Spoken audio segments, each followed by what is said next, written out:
সৌন্দর্য শব্দটি বড় আপেক্ষিক।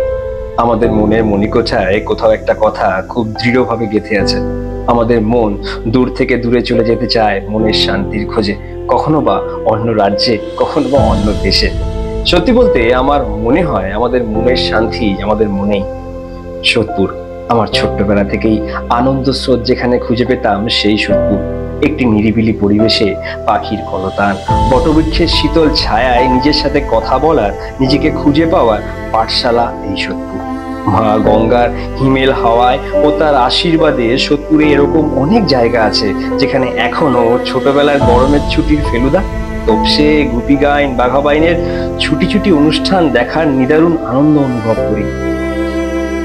মনটা হঠাৎ বুক ভাঙা কষ্টে কেঁদে ওঠে। বসে বসে কোকিলের কণ্ঠের গান শুনে চোখে জল চলে আসে। কিন্তু এই ক্ষণিকের কষ্টের যে আনন্দ তা বলে বোঝানো আমার মতো বাইনারি কোড জানা মানুষের পক্ষে অসম্ভব, সত্যি অসম্ভব। ছোটবেলার দিন মনে পড়ে গেল। সোদপুর, ব্যারাকপুর, এই জায়গাগুলো আমাদের পুরো হৃদয়ের সাথে যুক্ত।